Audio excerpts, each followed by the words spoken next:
Many of those of us who grew up in the late 50s or some earlier decade may find ourselves woefully lacking in the technology skills that seem to be such a breeze to younger generations. Anybody have any trouble with those things besides me? Yes, yes, yes. Our children and our grandchildren are experts. They know how to tweet. They know how to, I don't even know what you call it. They text. Email's getting to be passé, I think, along the way. That's kind of, well, I use that quite a bit. I must be on the outer edge of the outer limits somewhere along the way.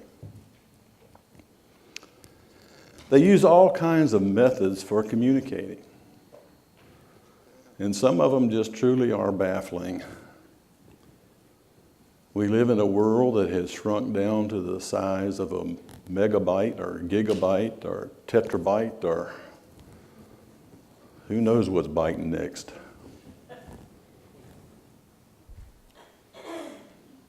The texting and the tweeting and other such stuff leaves some of us pretty much clueless. What seems so simple to those young folks is just way too complicated for others. I hear some of my generation saying that there's no place left in the world for me now. It's passed me by. Well, not really. But sometimes we might feel like we just don't quite fit in. Sometimes we might find ourselves saying, I just don't belong, but this is not to say that we plan an early checkout, mind you, but it's just simply a matter of recognizing the fact that we do live in a very different world from the one that most of us were a part of in our growing up days when Spunky was munching on his onions.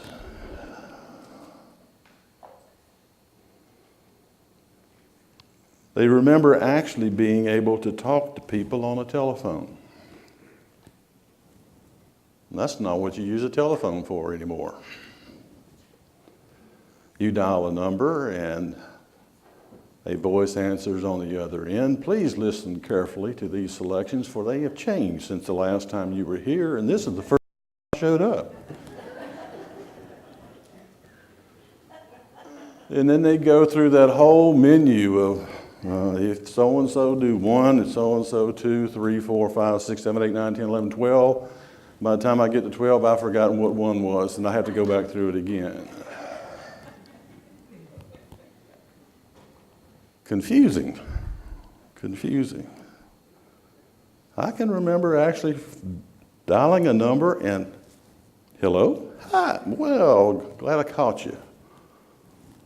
Not anymore. Not anymore. And so I guess there's some sense of which we may feel varying degrees of just wondering how we do fit into this rapidly changing world that sometimes goes beyond our understanding. The question we might raise is, where do I fit in? But those of the up-and-coming generation are asking that same question, believe it or not, particularly when it comes to the church. Something that to many seems to be so out of touch with the reality of the world in which they are a part of. Developing meaningful relationships, even if they are computer-generated virtual relationships, seems to be more important than being a part of any religious institution. Among these are people who are classified as being nuns. N-O-N-E-S,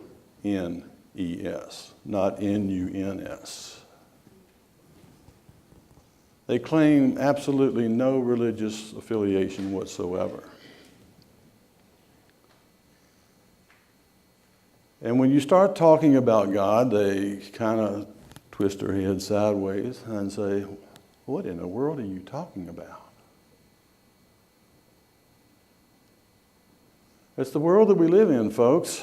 The world that's outside the doors of this church building is a place where there's so many who just simply don't seem to have any sense of what it is to be a part of a community of faith.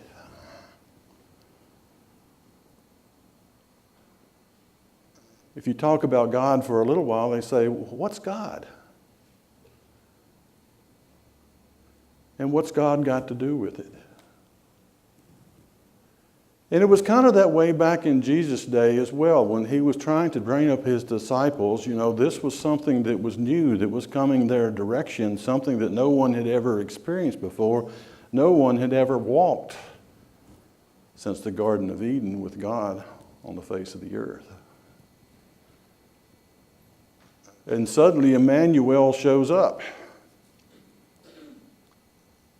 And of all the people that he calls to be disciples are people like fishermen. Not that there's anything wrong with fishermen. But can you imagine what it is to feel the experience of having what Jesus was giving to these folks, and to know that your background is not exactly in line with what he's talking about?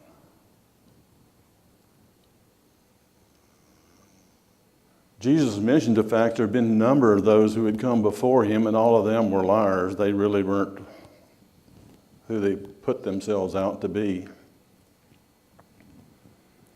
Instead, they were thieves that came to kill and steal and destroy, rather than to nurture and to embrace and to bring into a close relationship with them. They were the power hungry.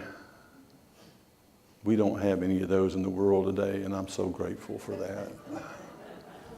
Lord, don't strike me with the lightning for saying that.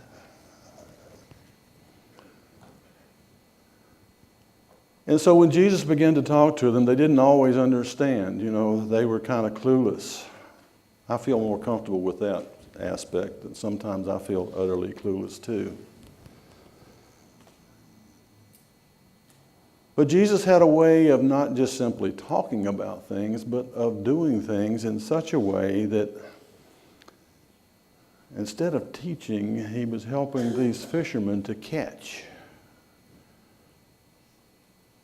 Got a question for you this morning. If you were to be arrested and put in jail and brought before the judge for the account of being a Christian, would there be enough evidence to convict you?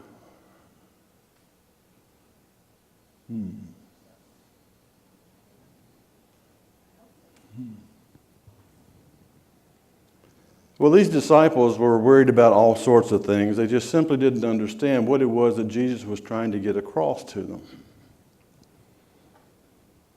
They were like these nuns that I spoke of a moment ago. In case you're wondering how many nuns there are, they're the second largest growing group in the United States today.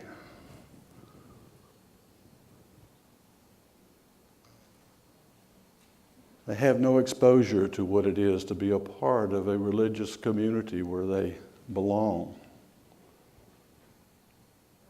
Some of them have had some bad experiences with being a part of religious communities where they've been asked to fit in, that is, to change themselves so that they could fit into what the community looks like and feels like and acts like. But to belong, vastly different thing. Because when you try to fit into some place that you don't really belong, you find yourselves compromising a lot of different things. And you can get yourself in a great deal of trouble. There's so many in this world today who have absolutely no understanding of what it is when you start talking about God things and using God language. I remember several years ago, we had a couple that was attending a church that I was pastoring at that particular point in time, and there was a young couple that came for several Sundays. They came religiously. They came. And so I went to visit with them, sit down and talk to them, and the young woman said to me, says, "What is that thing that you all do at church?" I said, "Pardon me?" "You know that thing you do at church? You have a prayer, and then all of a sudden these folks start speaking their words of prayer, has something to do with our Father?"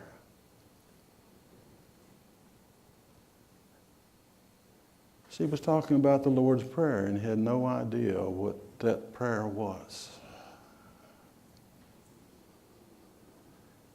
And so it's a challenge for us in these days to find ways that we can communicate the gospel. And the best way that we can do that is not with signs.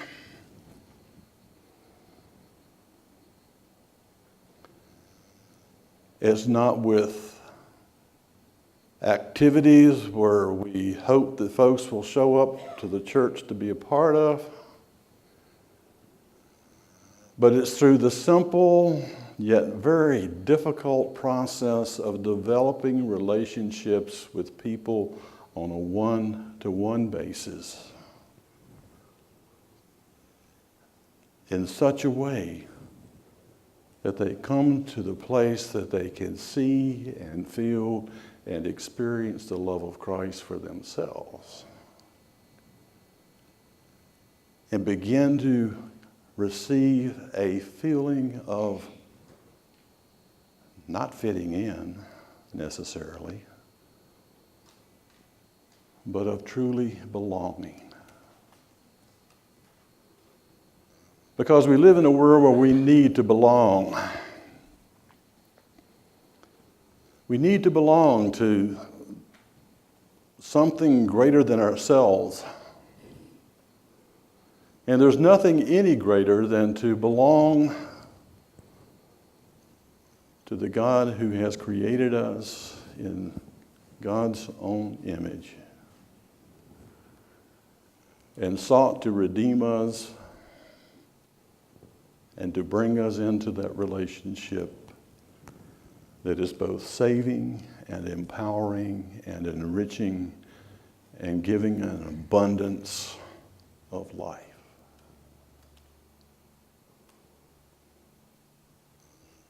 And the shepherd knows our name. In that description, he was talking about being the gate to the sheep. In ancient Israel, the shepherd often served as the gate to the sheep. There would be a kind of a pen-like structure that they would have the sheep in. And so in order to provide the protection and the care for the sheep, the shepherd would come up and lay down in the gap in whatever that was. And so when the shepherd got up and went out, he would start calling the sheep by name. And they would hear his voice and they would follow him. Christ is calling each of our names. He's inviting us into a redemptive, love-filled relationship with him and with those who likewise have known him.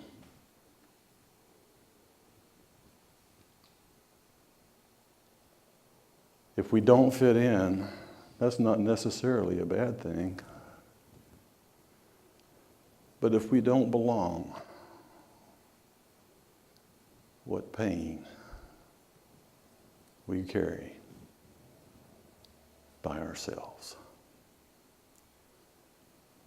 So may the Christ who has come into the world to make it sure that we have the possibility of knowing that we truly do belong. We belong to him. May he so enrich us that we come to the place that we not only belong, but we begin to see that we fit in, not to our plans and our understanding, but into his. And the church will grow. And those nuns will see. Those nuns will believe.